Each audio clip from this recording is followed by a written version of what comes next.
quelle littérature arabe? Parce que là, j'imagine que Sinbad donne un aperçu très important et riche de ce qui existe, mais derrière, il y a des choix qui sont faits.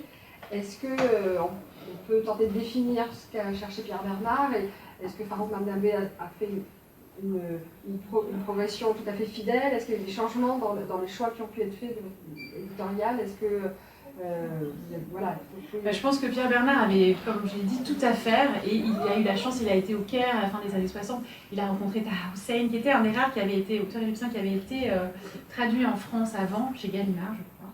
Le livre des jours, aussi, lui c'est aussi un peu comme Marcus, on peut les appeler les pères fondateurs de la littérature arabe. Il a rencontré à la fois des auteurs comme ça, déjà très établis, et en même temps la nouvelle génération d'auteurs. Donc, lors d'un long séjour au Caire, il est allé dans différents pays, à la fois je pense par ses voyages, par ses rencontres. Je crois que ses choix se basaient beaucoup sur une confiance, dans la mesure où il ne lisait pas le texte en arabe, et que c'était aussi une période de grande liberté, c'est-à-dire qu'il s'autorisait à faire des très beaux livres sur du beau papier, d'une qualité extraordinaire, et il n'y avait pas trop de limites, j'ai l'impression, à sa manière de construire le catalogue.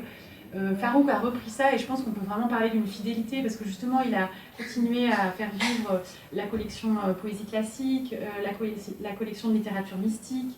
Il y avait une collection de littérature persane aussi créée par Pierre Bernard, que Farouk a continué à alimenter. Et en même temps, je crois qu'il a essayé, Farouk, de se tourner vers toutes les langues arabes, tous les pays arabes, et puis vers des nouvelles voies, soit qu'on lui conseillait, soit parce que c'est quelqu'un qui lit énormément, et qui pour le coup est parfaitement bilingue, donc qui lit l'arabe, le français. Et je crois que Farouk, il a vraiment cherché à être dans une forme de représentation, enfin apporter toutes les voix d'où qu'elles viennent, quelle que soit la confession, quel que soit l'univers urbain, rural.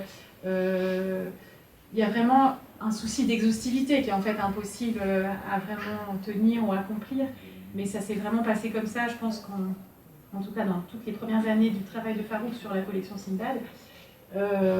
Aujourd'hui, on est confronté à des réalités un petit peu plus difficiles, donc on a beaucoup diminué le nombre de parutions par année, et en effet, on fait des choix. Là, je ne crois pas qu'on puisse vraiment définir une ligne éditoriale, je crois que c'est la conviction du lecteur, la conviction de c'est une rencontre à chaque fois avec un auteur, un livre. Parfois c'est vraiment juste oui voilà, la rencontre avec le livre, parfois c'est aussi l'auteur, mais ça peut être que le livre. Et puis c'est du coup, comme on a plus de contraintes, c'est un souci d'équilibre, je dirais, entre des voix de différentes générations, de différents pays, et qui portent aussi une littérature différente, c'est-à-dire si on regarde un peu le catalogue, ne serait-ce que là sur 2023, on a des livres, des romans de style extrêmement différents. Je crois que c'est ça, c'est montrer la diversité, parce que on parle souvent, oui, je vais c'est pas le monde arabe en fait, et je crois que c'est ce que Farouk aussi s'attache à montrer par ses traductions, c'est les mondes arabes, les littératures arabes, la richesse, la pluralité, la diversité. Alors il y en a beaucoup, j'avais envie un petit peu de parler d'autrices aussi, notamment par exemple il y a Adania Chibi, qui est une autrice, je dis un peu les deux, excusez-moi, je ne suis pas toujours bien rodée, palestinienne, qui a écrit son dernier roman paru chez Sinbad, ça s'appelle Un détail mineur, je pense que c'était peut-être 2019-2020, c'est un livre qui a figuré sur la longue liste, peut-être même la shortlist, je ne sais plus, du Booker Prize. Et qui raconte en deux parties. En fait, c'est un fait réel qui est sorti dans la presse israélienne, le viol et le meurtre d'une adolescente bédouine en 1949 par des officiers israéliens, par des soldats, pas des officiers israéliens. Et il y a une première partie qui décrit ce crime de manière un peu froide, clinique, assez dure. Et la deuxième partie, c'est une Palestinienne, le personnage est une femme palestinienne qui est née jour pour jour 25 ans après la date de ce crime, et qui et développe une espèce de fascination, obsession pour ce crime et qui mène l'enquête, retourne sur les lieux, essaie de rencontrer, lit des articles, essaie d'obtenir des rapports. Voilà, donc il y a ce côté d'enquête, de retour sur un traumatisme. Adania Chebli, c'est une voix très forte de la littérature palestinienne, une femme très engagée par sa littérature et par ses choix. Et voilà, c'est plus une jeune voix du catalogue qu'on est très fiers de publier. Là, tout récemment, on a publié un livre au mois de mars, un livre de Shadi Lewis qui est peut-être quelque part, qui s'appelle Sur le méridien de Greenwich, qui est un auteur égyptien qui n'avait jamais été traduit en français. C'est pas son premier roman, mais c'est son premier roman traduit en français. Et là, on est sur un registre évidemment complètement différent, avec un personnage qui vit à Londres, donc égyptien, qui a quitté l'Égypte, qui vit à Londres, qui se contente d'une vie un petit peu, même très médiocre. Il a obtenu un poste de fonctionnaire un peu vide de sens, et il vivote comme ça. Il est, comment dire, un petit peu envié, admiré par certaines personnes restées en Égypte qui lui disent « T'as réussi à faire ta vie dans un pays d'Europe, t'es fonctionnaire, c'est formidable ». Lui n'y voit pas grand-chose de formidable, mais en même temps, il se garde de dissiper l'éventuel malentendu. Et puis, il va se retrouver par une espèce de concours de circonstances un peu improbable, chargé d'organiser les obsèques de quelqu'un qui est mort, d'un Syrien qui est mort à Londres et qu'il ne connaît absolument pas, mais par un réseau d'amis, de famille. On lui demande de s'occuper de ça à Londres. Donc, il doit faire des démarches aussi bien auprès de l'administration syrienne qu'auprès de l'administration britannique et égyptienne. Je ne sais plus très bien pourquoi, mais en tout cas, il y a ces trois entités administratives. Et donc, il y a un côté un petit peu kafkaïen de l'absurde, de l'administratif, de démarches invraisemblables. On demande de fournir un papier, évidemment impossible à obtenir à l'autre bout. Donc, il y a ce côté un peu drôlatique comme ça de ces situations. Et en même temps, en fait, en décrivant ça, il décrit aussi la réalité professionnelle de ce personnage qui travaille dans un service chargé d'évaluer un peu la santé mentale des gens. Est-ce qu'on peut leur attribuer un logement social, ou est-ce qu'ils sont quand même trop fous, on les garde à l'asile. Bon, je résume un peu rapidement. Mais il fait ça, alors il le fait avec... c'est extrêmement... c'est un remarquable satiriste, quoi, cet auteur. Et du coup, la société britannique en prend pour son grade, mais pas que. La société égyptienne, la société syrienne. Il montre le racisme, mais de tous bords, de tous côtés. Le sexisme, évidemment. En fait, c'est ça, quoi, j'ai retenu de ce livre. Tout le monde en prend pour son grade. C'est extrêmement jubilatoire parce que c'est très drôle. Et en même temps, c'est un petit peu une radiographie de notre monde moderne, insupportable. Où on peut trouver de l'humour quand on se sent un peu léger, mais on peut aussi vraiment être écrasé. Ça, c'est un roman mais incroyable, vraiment, c'était une découverte formidable, donc tout récent. On a aussi publié un premier roman d'un auteur saoudien qui s'appelle Aziz Mohamed, qui s'appelle... zut, j'ai un trou, le journal, Bénédicte, tu te souviens pas le cas critique du dénommé K, ça vient, donc avec une filiation kafkaïenne aussi. Et c'est un roman, un premier roman vraiment remarquable, d'un auteur assez jeune. Le personnage principal travaille en Arabie Saoudite dans la pétrochimie. Alors lui aussi, il a un emploi administratif assez vide et il dénonce très bien. C'est ce monde de l'entreprise où on est un peu figurant. Ce qui compte, c'est d'être là et de temps en temps d'aller imprimer un truc. Bon, lui, il écrit des poèmes, il va imprimer ses poèmes. Et puis, il assiste quand même à des réunions, mais on ne comprend pas très bien de quoi il s'agit. Et puis, en fait, voilà, ça lui permet de dénoncer à la fois ce milieu saoudien lié au pétrole, la richesse du pays, tous les paradoxes du pays, la société saoudienne extrêmement conservatrice et où il y a beaucoup de... Tout passe beaucoup par les apparences. Et puis, en même temps, il lui arrive un drame personnel puisqu'il va être... on lui diagnostique une leucémie. Et donc, on va suivre aussi son parcours médical, hospitalier. Et il se raccroche. En fait, il est très isolé face à ça. Affectivement, disons, il est très déboussolé. Évidemment, c'est un jeune homme à qui l'on diagnostique une maladie grave.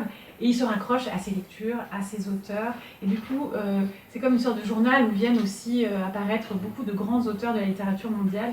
Et ça, c'était aussi un roman absolument, je dirais, je ne sais pas si on peut dire délicieux après ce que je vous ai raconté, mais très savoureux à lire et très remarquable par son écriture et par toutes ses références. Voilà, il y en a plein. Oda Barakat, une auteure libanaise, alors elle est plus ancienne dans le catalogue. mais je pense que c'est Farouk qui l'a publié au début. On a publié énormément de livres d'elle, c'est vraiment une grande dame des lettres arabes, des lettres libanaises. Son dernier roman chez nous, c'est Courrier de nuit. Elle a aussi un roman un peu plus ancien qui s'appelle Le laboureur des eaux, qui raconte pendant la guerre civile un personnage qui est en fait enfermé dans le magasin d'étoffes de sa famille.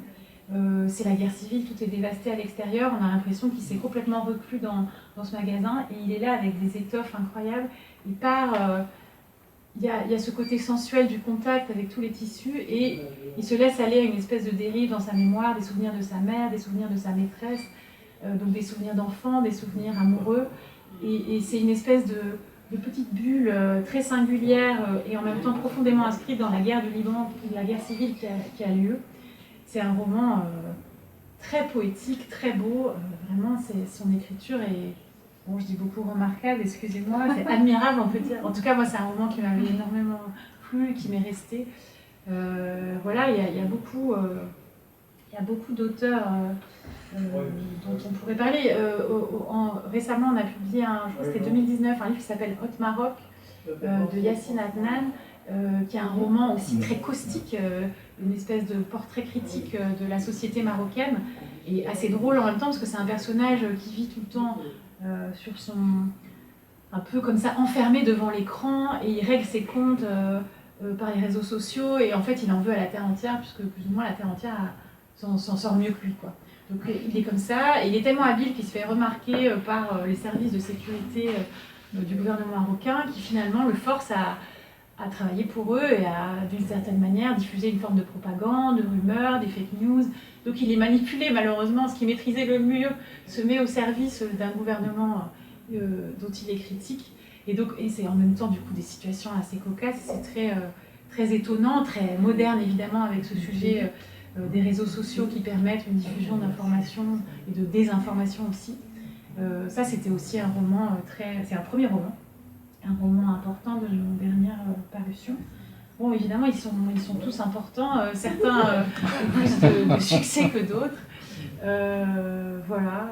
Vous disiez que les éditions Simbad avaient un écho, une aura très importante dans le monde littéraire international, et en décalage moins dans son propre pays. Quelles sont vos analyses là-dessus sur Simbad, sur l'accueil, sur la littérature et la culture arabe en général? Oui, c'est un constat difficile, on se pose beaucoup de questions. C'est certain que, je ne sais pas si c'est ces 5-6 dernières années, enfin les 10 dernières années, il y a eu un déclin progressif, c'est difficile de le dater exactement, mais on voit que la presse continue de plutôt suivre, on a une assez bonne presse sur les livres, mais par contre, commercialement c'est très difficile, on a du mal à... Enfin, les livres se vendent mal en librairie. Ça va aussi avec un déclin du livre, je pense que vous pourriez en parler mieux que moi.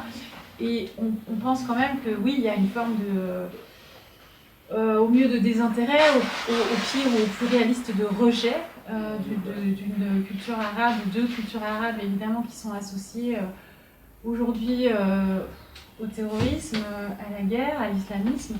En tout cas, il semble qu'il y ait une espèce de premier écueil comme ça difficile à passer, parce qu'il suffit de se plonger dans le catalogue pour voir que les livres sont très différents.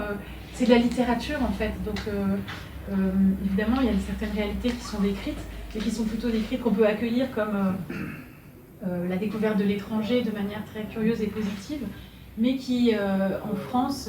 Oui, c'est quand même le reflet de la méconnaissance de la France et des Français, de cette culture-là, de laquelle on est la plus proche, historiquement. Oui. Ben, c'est quand même un élément supplémentaire parmi tant d'autres qui nous montre quand même l'écart qu'il peut y avoir entre des peuples dont on partage une grande partie de l'histoire. Oui, exactement. Et non seulement de l'histoire, mais aujourd'hui en France, exactement. Je ne sais pas de chiffres, je ne suis pas très douée pour ça, mais la population qui parle arabe en France, qui lit l'arabe, qui va dans les pays arabes, qui a des liens, enfin, c'est énorme. Donc en fait, c'est vrai, ça fait partie de notre culture, mais malgré ça, il y a une espèce rejet, je ne sais pas, le mot est peut-être un peu fort, mais en tout cas, nous, c'est comme ça qu'on le perçoit, à notre bout de la chaîne du livre. Ben, pour ça, moi, pour tout vous dire, on a même des représentants qui nous disent voilà, certains libraires ne veulent pas en entendre parler. C'est de la littérature arabe, on n'en veut pas, c'est terminé. Donc là, c'est une lutte qu'on fait nous à notre niveau en choisissant des livres, que font nos représentants sur le terrain en essayant d'apporter, et qu'on doit tous en fait mener, quoi. Parce que c'est vrai que c'est glaçant, consternant, et en plus, tout ça, c'est effectivement juste une méconnaissance et une manière d'englober, enfin voilà, c'est l'art du cliché, hein, d'englober dans un même sac plein de réalités, de pays, de langues, de cultures très diverses, qui nous sont proches, de toute façon, mais que beaucoup tiennent à distance. En fait, si vous voulez bien, j'ai amené un petit texte de Pierre Bernard, parce que ça m'a frappé. Donc ça, c'est une petite brochure, justement, Sinbad, Ainsi proche Orient. C'était pour les 30 ans de Sinbad. Et il y a un discours tenu par Pierre Bernard qui est reproduit. Alors, je vais juste vous dire, c'était un colloque à l'Institut du monde arabe en 89, intitulé « Le monde arabe dans la vie intellectuelle et culturelle en France ». Et il y a un petit passage à la fin qui m'a semblé incroyable. Si vous avez la patience, je vous le lis. « Dans notre société de l'économique, contrairement au texte écrit en langue française, le texte traduit d'une langue dite rare suppose un investissement considérable, sélection de l'œuvre par des lecteurs d'arabe, compte rendu, négociation avec des auteurs souvent en exil, traduction coûteuse, révision parfois, établissement du texte définitif et composition typographique augmentée de noms propres et termes arabes, corrections nombreuses, 3 petits points. Succession d'opérations lentes, onéreuses. Aussi longtemps que l'éducation qu'on donne aux Français ne les préparera pas à s'intéresser activement à d'autres civilisations et notamment au monde arabe, les éditeurs seront obligés de limiter leurs efforts. Bon, ça m'a frappé parce que je trouve que c'est vraiment ce qu'on vit en ce moment chez Sinbad. Et ça se termine par ce paragraphe. C'est vers cet effort d'éducation, de connaissance que doivent converger toutes nos énergies rassemblées, celles des créateurs, des traducteurs, des éditeurs, des libraires, des bibliothécaires, celles des organismes et des associations culturelles, celles des éducateurs et professeurs, celles des critiques, journalistes et chroniqueurs. Et évidemment, celles des lecteurs, voilà, on en a besoin. Ça m'a frappé, ça date d'il y a 20 ans. Et en fait, ça dit d'une manière extrêmement juste ce qu'on vit aujourd'hui. Donc aujourd'hui, le catalogue Sinbad, on publie 4 romans par année. Il y a 15 ans, c'était 20 romans par année. Voilà, pour vous donner... et dans la mesure où très peu de nos confrères en France publient de la littérature arabe, c'est pas seulement notre production qui décline, mais la littérature arabe. La présence de la littérature arabe. Voilà, exactement. Du coup, enfin, c'était pas exactement comme ça, mais on a souhaité, ça fait plusieurs années qu'on travaille sur le projet d'une collection jeunesse bilingue. On avait très envie. On a d'abord travaillé le projet, donc tourné vers la littérature jeunesse arabe, avec l'envie de faire découvrir aux lecteurs français beaucoup d'œuvres jeunesse qui ne sont pas connues en France. Et dans la mesure où, dans les pays arabes, il y a eu vraiment, en tout cas dans certains pays arabes, un développement massif de la littérature jeunesse, avec beaucoup de nouvelles choses, nouvelles propositions. Et puis petit à petit, en travaillant sur le projet, on a eu envie de proposer quelque chose de bilingue, parce que justement, c'était aussi, et non seulement du bilingue, mais aussi de proposer simultanément un texte qui est traduit du français vers l'arabe, un texte traduit de l'arabe vers le français, pour qu'il y ait cet effet de, bon, c'est pas forcément une résonance, mais une possibilité de passerelle, d'échange, par les langues inscrites côte à côte, par les livres qui d'une certaine manière se répondent. Alors c'était un peu avant le Covid, donc tout ça a pris un peu plus de temps, et on a profité des 50 ans de Sinbad en 2022 pour publier les premiers livres, 2 albums et 2 romans. Donc on a choisi un album égyptien qui s'appelle La Tache Noire, qui était sorti en 2011 en Égypte, et qui avait jamais été traduit en français. Un album français qui s'appelle Louis Ier, Roi des Moutons. Alors les livres, la petite particularité au niveau du livre lui-même, les livres traduits de l'arabe sont fabriqués dans le sens du livre arabe. Donc on les lit voilà, dans le sens arabe. Et l'album traduit du français à l'arabe est dans le sens français. C'est aussi une manière d'inscrire la différence, le sens de la langue, le sens de la lecture, et du coup l'objet qui se tient et se manipule autrement. Alors on a remarqué que finalement nos petits lecteurs ont l'habitude, parce qu'ils ont beaucoup l'habitude des mangas qui sont comme ça, donc finalement on nous a beaucoup fait remarquer, ah mais en fait c'est comme un manga. Donc voilà. Et pareil pour les romans, donc là on a un roman français et un conte libanais. Les monstres de là-bas et La ruse du chacal. Donc La ruse du chacal s'ouvre, qui est en bilingue aussi, s'ouvre comme un livre arabe. Voilà, donc là on a beaucoup travaillé auprès des professeurs d'arabe en France. Il en reste quand même si c'est pareil, le nombre a été restreint. On a essayé de leur partager notre projet. On a quelques peines à... le projet suscite toujours beaucoup d'enthousiasme, mais la vérité c'est que les livres ne se vendent pas si bien. Je crois qu'ils cherchent encore, enfin la collection est toute neuve, elle cherche un peu son public, ses lieux, certaines librairies spécialisées ou non, tout ce qui est médiathèque, idéalement CDI de collège, même les collèges où on n'enseigne pas l'arabe. Voilà, donc en fait c'est un processus très lent pour se faire connaître, mais c'est un plaisir énorme de travailler sur ce projet, de découvrir la littérature. Moi qui ne suis pas du tout à la base spécialisée en littérature jeunesse, je me suis régalée à travailler là-dessus et à choisir aussi dans notre fonds français. On a le premier roman français bilingue, c'est Les monstres de là-bas. C'est l'histoire d'un petit garçon qui a une dizaine d'années. On a dit que on peut le lire à partir de 8 ans. Et c'est aussi des livres, c'est pour ça que j'acquiesçais tout à l'heure, on a envie que ce soit des livres qui puissent aussi être lus à voix haute et partagés, lus dans les deux langues, et aussi évidemment avec des générations différentes. Enfin, c'est un projet qui est aussi d'une lecture dans le partage, quoi. Et Les monstres de là-bas, c'est un petit garçon donc, qui part pour la première fois, il quitte ses parents, il va traverser un fleuve, on ne sait pas trop où c'est, et il va chez sa correspondante. Et quand il arrive, tout est vraiment assez merveilleux, mais il y a quand même un gros problème, c'est qu'elle a, alors là j'ai un petit trou, mais je crois qu'elle a 6 doigts, et elle a 2 pouces, enfin il y a quelque chose de très différent. Et elle a aussi 3 nombrils en triangle. Ils vont à la plage, elle se met un maillot de bain, mais il est horrifié, quoi. Et pourtant, elle est tellement sympa et drôle, mais en même temps, c'est pas possible. Et surtout, il s'aperçoit que c'est pas juste elle, en fait, tous les gens de cette ville, ce pays, sont comme ça, quoi. Du coup, il a presque un peu honte de ses petits pouces à lui. Enfin, il y a beaucoup d'humour. Et en fait, nous, lecteurs, quand il rentre chez lui, on se rend compte qu'il est aussi différent de nous, parce qu'on l'avait un petit peu projeté comme nous, très spontanément au départ. Donc voilà, c'est quelque chose de très bien mené sur la différence, la rencontre, et là, c'est vraiment la peur de la différence, quoi. Voilà. On a 2 nouveautés là qui arrivent au mois de mai en librairie, mais qui sont déjà ici. C'est Mon Histoire, qui est un roman libanais, et Le Goût de la tomate, j'avais un petit trou. Donc Le Goût de la tomate, c'est un roman français qu'on a traduit en arabe, et Mon Histoire, un roman arabe qu'on a traduit en français. En fait, à l'origine, il existe sous forme d'album au Liban, mais on a trouvé qu'il correspondait très bien. Il y a beaucoup de textes. C'est un album impossible à faire en bilingue, tellement il y a de textes, justement. Donc on a décidé de le faire en petit roman. Et en fait, ce personnage doit avoir à peu près le même âge, une dizaine d'années. C'est une petite fille qui vit à Beyrouth, dans un milieu très aisé, avec des parents hyper éduqués, professeurs, poètes, traducteurs, que sais-je. Et sauf qu'elle, ce qu'elle aime bien, c'est lire des livres en français, en anglais, jouer à des jeux vidéo. Et lire les livres arabes, c'est toujours la barbe, quoi. Mais ses parents ne la lâchent pas, il faut qu'elle lise. Elle a un peu comme chaque semaine des devoirs de lecture en arabe. Et donc, elle mène, c'est une petite fille qui a beaucoup de caractère, donc elle mène une sorte de révolution contre ses parents. Elle est rejointe par sa sœur qui dit « Mais oui, mais même à l'école, ce qu'on nous donne à lire, c'est nul. On en a marre des fables, des histoires d'animaux, des histoires où la mère est représentée comme faisant la cuisine, faisant le ménage, tricotant. » Elle dit « Mais toi, maman, t'es toujours en train de corriger des copies, tu fais pas ça du tout. Donc non, on ne peut pas s'identifier, tu comprends ?»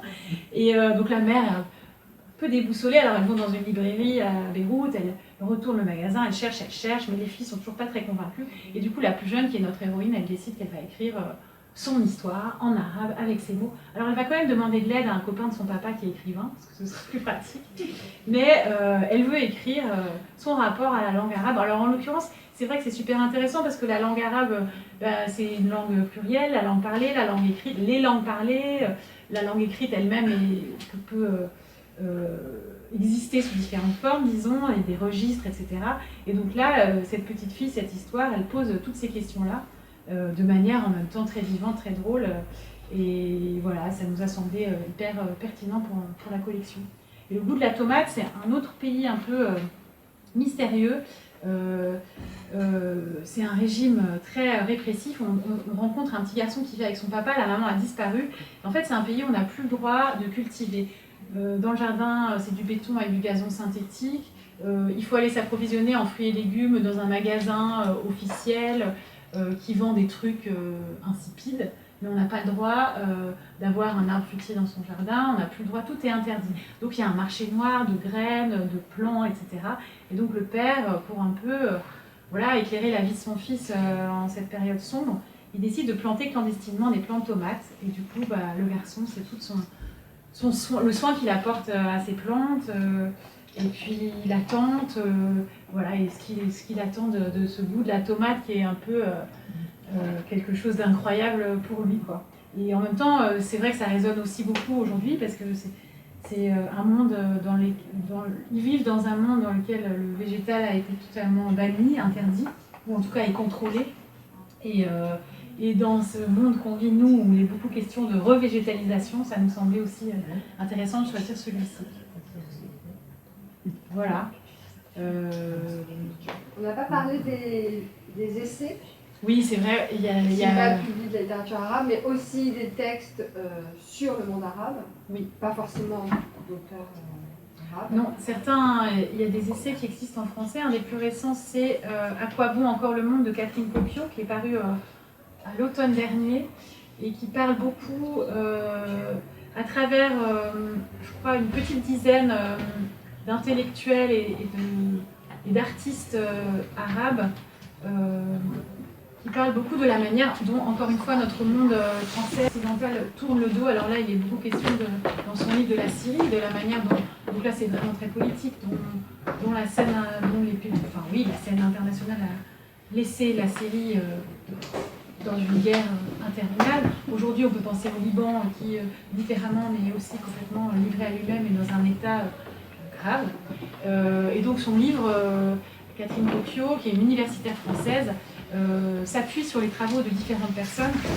Ça dit de nous quelque chose en fait d'innommable, quelque chose, ce que devient notre communauté internationale, ce que deviennent nos gouvernements et nos populations qui acceptent les choix de nos gouvernements. En fait, il y a une déperdition d'humanité. Donc voilà, c'est un livre très dur et en même temps vraiment nécessaire, passionnant. Il y a le livre très, très important de Yassine El-Hachani Saleh, qui s'appelle La question syrienne. Il a déjà un peu, mais qui est très je pense que cette collection qui s'appelle L'Actuel chez Sinbad publie des livres qui n'existent pas ailleurs en France et qui donnent, alors pour le coup c'est vraiment toujours une vision, des thématiques très politiques, qui apportent un regard et des connaissances indispensables en fait, c'est aussi des voix qui ne sont pas entendues en tout cas ailleurs. Et là, ça complète simplement, c'est vrai que j'en avais pas parlé, mais c'est un catalogue très riche, très important. Il y a la poésie, il y a la littérature, il y a les essais, il y a la pensée en fait, quoi. La pensée et l'écriture sous toutes leurs formes. Maintenant, il y a aussi la jeunesse. Et ça, alors le nombre d'essais publiés chaque année est aussi un petit peu réduit, mais c'est quelque chose qui continue évidemment à nous tenir à cœur et pour lequel on se bagarre pour continuer à publier ces livres qui, c'est pareil, sont souvent très bien accueillis dans la presse, mais pas forcément beaucoup lus. On a l'impression qu'ils touchent une sphère un peu d'initiés, des gens qui s'intéressent déjà à la question et qui ont déjà peut-être des connaissances, et du coup ça reste un monde un peu clos, alors qu'en fait ce seraient des connaissances qui gagneraient évidemment à être partagées. Des questions, des remarques? Oui, merci pour votre patience et communicative. J'ai une question sur les traductions. Est-ce que les différents auteurs qui écrivent de différents pays ont des langues un peu différentes, et est-ce que les éditeurs doivent, lorsqu'ils font traduire une œuvre, est-ce qu'ils ont affaire à... Est-ce qu'ils doivent choisir parmi les traducteurs possibles celui qui sera le plus adapté? C'est ça. Oui. Parfois, c'est même le traducteur qui va apporter le projet. Oui. Dans la mesure où on a des auteurs qu'on suit de longue date, certains ont vraiment un lien avec leur traducteur, et donc c'est toujours le même traducteur qui va suivre l'auteur. C'est vrai qu'entre du koweïtien et du marocain, c'est pas la même langue. Donc chacun à la fois sa curiosité, ses spécialités, même si certains traducteurs naviguent de pays à l'autre, de langue à l'autre. Mais effectivement, j'avais parlé aussi de confiance tout à l'heure, de rencontre. Je crois que c'est aussi ça qui se passe avec les traducteurs, la confiance de l'éditeur, la confiance de l'auteur, les échanges, parce qu'il y a beaucoup d'échanges toujours. Il y a tout un travail, nous, du côté éditorial, pour ensuite, encore, autant que possible, améliorer la traduction. Alors, il était question dans le texte de Pierre Bernard d'une langue dite rare. En tout cas, c'est une langue, c'est vrai, très différente du français. Donc il y a faible diffusion aujourd'hui. Ah, faible diffusion. Oh, c'est moins joli. C'est encore moins joli. En tout cas, c'est une langue dont la traduction demande à être, me semble-t-il, particulièrement travaillée, mais comme d'autres, comme le farsi, comme plein d'autres langues, il y en a beaucoup, je ne vais pas toutes les citer, mais voilà, nous on fait encore vraiment un travail aussi dans le souci d'apporter au lecteur français un texte, c'est toujours l'enjeu de la traduction, à la fidélité à l'original, et en même temps une forme de fluidité, de souplesse dans la langue d'accueil. Voilà. Donc c'est toujours passionnant, il y a beaucoup de discussions et on a des traducteurs, quand je dis on, mais c'est vraiment Farouk qui a constitué un réseau de traducteurs incroyable et qui sait aussi à force à qui confier tel texte. Voilà. Certains sont plus spécialisés dans la langue classique, il y a vraiment un peu tous les cas de figure, mais c'est vraiment les passeurs indispensables, précieux. Vous participez à des festivals pour littérature d'enfants, par exemple, pour faire connaître votre collection? Pas encore beaucoup, on était à Montreuil, là, donc c'était cet automne, n'est-ce pas, Montreuil voilà. Mais non, on est vraiment en fait en cette phase où on cherche les... Je ne sais pas s'il faut dire partenariat, mais les contacts, les événements, les choses à organiser. Oui, la surdiffusion. Pour que les livres soient un peu repérés, accueillis. On n'a pas l'impression, alors je ne sais pas si c'est naïf de ma part, que c'est des livres qui ont vocation à être seulement lus dans les familles où le bilinguisme a déjà cours. C'est pas ça forcément, quoi. C'est une curiosité. Évidemment, les livres sont vendus aussi dans certains pays arabes, donc des pays où on apprend le français, voilà, ça peut être perçu dans l'autre sens. C'est pour ça qu'on travaille quand même, on cherche un livre qui peut être lu par des gens de différentes, disons, maturités de lecture, mais qui au niveau linguistique soit pas non plus trop difficile. En fait, c'est un peu nouveau, hein, donc on se pose beaucoup de questions. Par exemple, faudrait-il faire un glossaire, voilà, on n'a pas tout décidé, tout résolu. Dans les écoles bilingues, par exemple, au Maroc Oui, bien sûr, alors on est beaucoup en contact. Mais par exemple, il y a un lycée du Maroc qui m'a dit, qui était très intéressé au début, donc on leur a envoyé les livres. Et après, ils m'ont dit, en fait, on ne va pas faire ça, parce que bon, c'est un lycée français où l'arabe est enseigné. Et elle m'a dit, on ne peut pas présenter un projet bilingue, parce qu'en fait, directement, les élèves vont vers le français, et nous, on veut qu'ils aillent vers l'arabe. Donc parfois, le bilinguisme peut poser ce problème d'une facilité à aller vers la langue qui nous est la plus proche. Et voilà. En tout cas, eux, dans leur projet pédagogique, ça ne collait pas tout à fait. Mais là, moi, j'habite à Arles, je travaille à Arles, chez Actes Sud, donc j'ai rencontré toute l'équipe de la médiathèque jeunesse à Arles. Elles étaient super enthousiastes, elles en ont pris, elles en ont fait des coups de cœur, etc. Et j'ai vu que les livres, du coup, je regarde un peu, et je vois que les livres sortent beaucoup,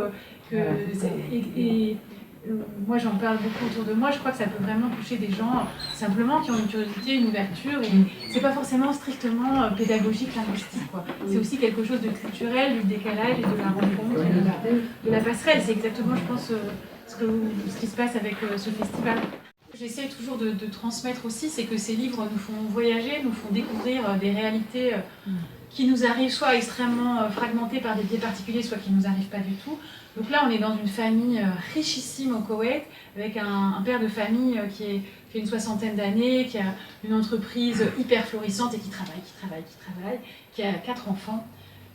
Et en fait, le roman déploie un peu ses problèmes de couple, parce que voilà, l'usure du couple, c'est un homme qui a une soixantaine d'années, ça fait à peu près 40 ans qu'il est marié, ils ont 4 enfants, il travaille beaucoup, sa femme a arrêté de travailler, elle s'ennuie, il lui manque, mais il s'occupe pas d'elle.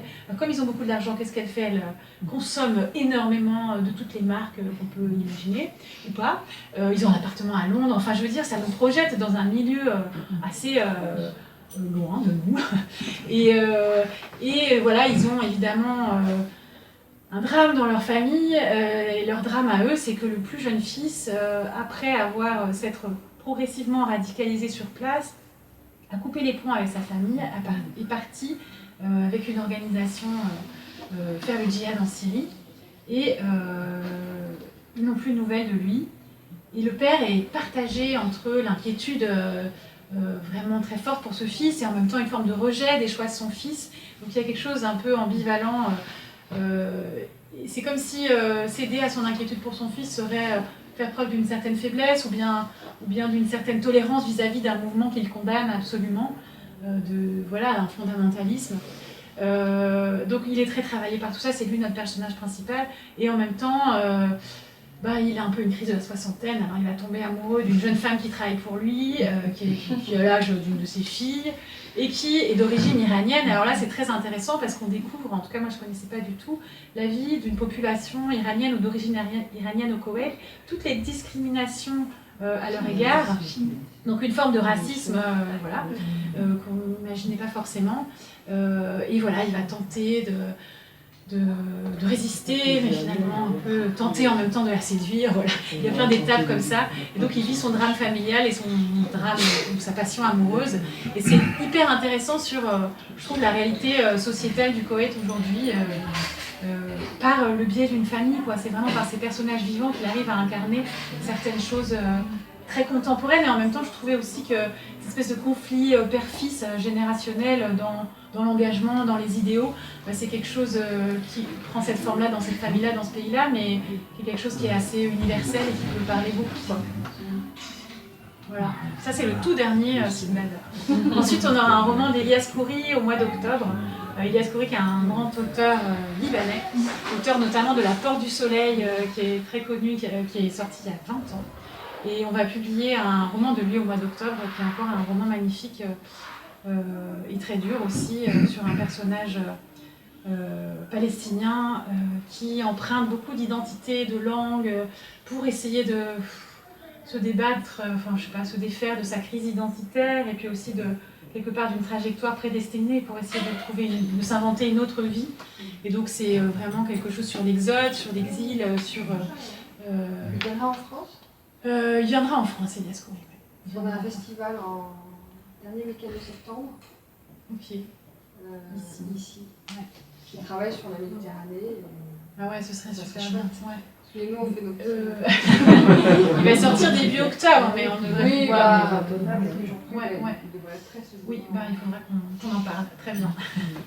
Et puis avec le Sinbad Jeunesse, on a essayé de faire quelque chose. On voulait organiser quelque chose à la médiathèque Malraux. Ouais. Oui, c'est ce que je disais. Voilà. Et moi, j'en ai parlé avec la directrice plusieurs fois, et elle serait vraiment très intéressée pour organiser quelque chose pour qu'on fasse. Pour le coup, c'est un public bilingue. Oui. Oui, en octobre-novembre, ça serait bien, et qu'elle apprenne les livres en amont, et après on fait une lecture avec de la musique, par exemple, en accompagnement avec la violon. Oui, je pense que les lectures bilingues, ces livres, ils sont là aussi pour ça, pour être lus à voix haute, partagés, que les langues soient répondues. Nous, on a les ressources en local pour faire quelque chose autour de cette collection. Oui, c'est sûr. Super. Et oui, avec un participant passant, on a des passages comme ça. C'est très bien. Il y a déjà la poésie en bilingue au moment des Boisvilles. C'est vrai, oui. Qui est vraiment très bilingue, et c'est toute la Méditerranée. Donc, Ah ouais. pays arabes. Ah oui, oui.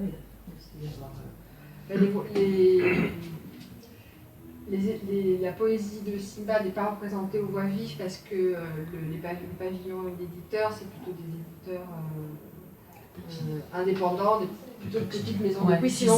Voilà. En fait, Sinbad est un peu comme une petite édition au sein de la C'est ça. Vous avez une position un peu. Voilà, c'était des éditions indépendantes qui sont devenues collections, mais qui ont quand même. Ça reste, on dit, une marque Actes Sud, avec une identité très.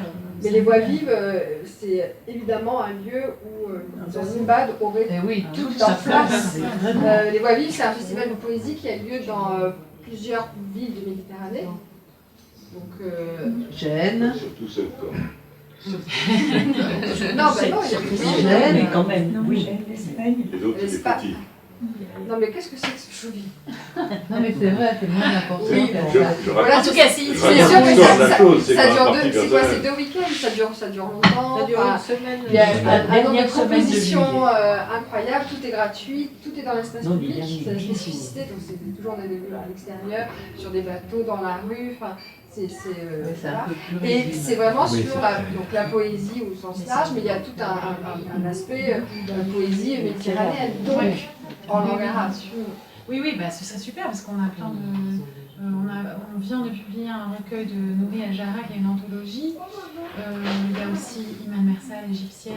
Donc il faut prendre attache Avec Païté Avec- et Bled. Avec Maïté. avec Maïté Blaise. Mais bon, elle vous connaît forcément. Oui. Après, c'est vrai qu'elle travaille de façon très très étroite avec Bruno Doucet, qui prend beaucoup de place dans le festival. Hein. C'est un peu un festival Bruno Doucet.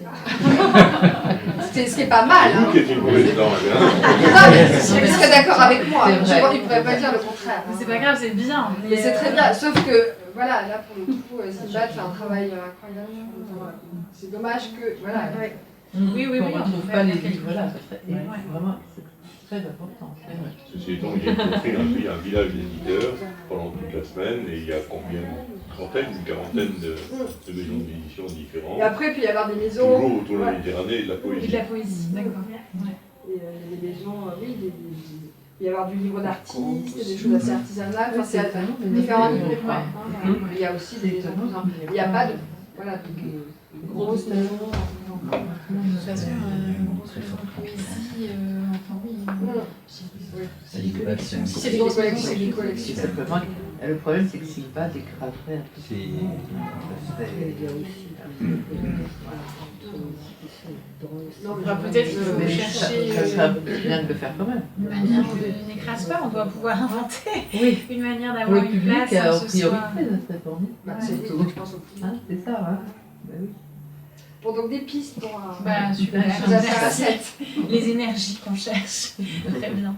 Ah, merci Merci. pour votre Merci clarté, beaucoup. votre écoute. Merci Oui. beaucoup. Donc d'être on a venu. mis Merci un pour petit peu l'invitation. là, il y a une grande table aussi en bas, des petites tables devant, enfin bon, Sinbad est un peu... Et il y a beaucoup de fonds Sinbad qui existent en Babel. Certains Ouais. titres sont épuisés en grand format, mais existent en Babel. Il y a, je crois, tous les Nagui Mahfouz sont presque en Babel. Ils sont tous en bas. Voilà. Ouais. Donc, Je t'ai raconté. Merci beaucoup. Merci. Inch'Allah. Merci. Merci.